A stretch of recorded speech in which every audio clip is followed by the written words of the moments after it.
गरीब लड़की की दर्द भरी कहानी। एक गांव में एक साहूकार अपने परिवार के साथ रहता था। परिवार में उसकी पत्नी, एक बेटी और एक बेटा था। शानदार बंगला, नौकर चाकर, गाड़ियां और सब शानो शौकत का सामान था उसके पास। गरीब लोगों को बहुत ज्यादा सूद यानी ब्याज पर कर्जा देना उसका धंधा था।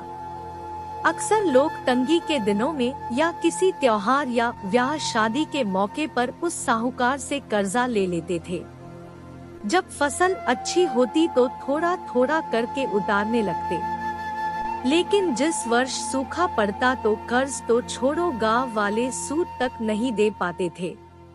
इसी का फायदा उठा वो साहूकार उनकी जमीनों पर कब्जा कर लेता, कब्जा कर उन्हें बेच देता और खूब पैसे कमाता।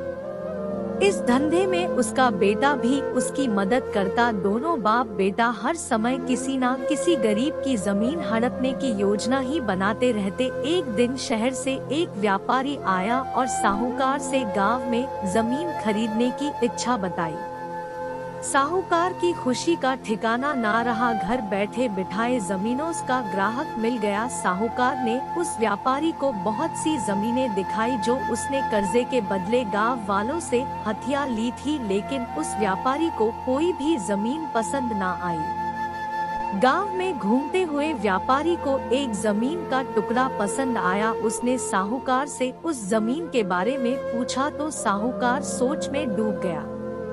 असल में वह जमीन तो एक बिन माँ बाप की लड़की की थी जो वहाँ पर रहती थी। उस लड़की के माँ बाप ने साहूकार से 20,000 रुपए कर्ज लिया था, मगर उसे चुकाने से पहले ही उनकी मृत्यु हो गई। बेसहारा लड़की की हालत देख गांव की पंचायत ने साहूकार से उस जमीन पर कब्जा न करने को कहा। भला पंचायत की बात कैसे टाल सकता था साहूकार, मगर दिल में हमेशा ही उस जमीन पर कब्जा करने की बात सोचता रहता था। आज व्यापारी की इच्छा सुन उसका लालच बाहर आ गया था और उसने जमीन पर कब्जे का मन बना लिया।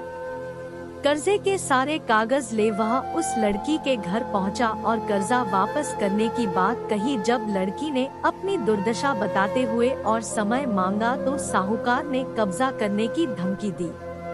कब्जे की धमकी सुन वह लड़की पंचायत के मुखिया के पास गई और उसकी जमीन को बचाने की दुहाई लगाई। सारे गांव में यह बात आग की तरह फैल गई कि साहूकार उस बेसहारा लड़की की जमीन पर कब्जा करने वाला है। यह बात उड़ते उड़ते साहूकार की बेटी के कान में पड़ी। अपने पिता के लालच की बात सुन उसके मन में बहुत दुख हुआ। उसने अपने पिता से इस बारे में बात करने की कोशिश की, लेकिन साहूकार को तो सिर्फ बहुत बड़ा मुनाफा ही दिख रहा था। उसे बेसहारा लड़की की दुर्दशा या अपनी बेटी की निवेदन का कोई असर न हुआ और उसने उस जमीन पर कब्जे का ऐलान कर दिया। साहूकार की बेटी ने भी जिद पकड़ ली कि उस लड़की की जमीन पर कब्जा न होने देगी, पर अपनी एक न चलती देख उसके दिमाग में एक योजना सूझी।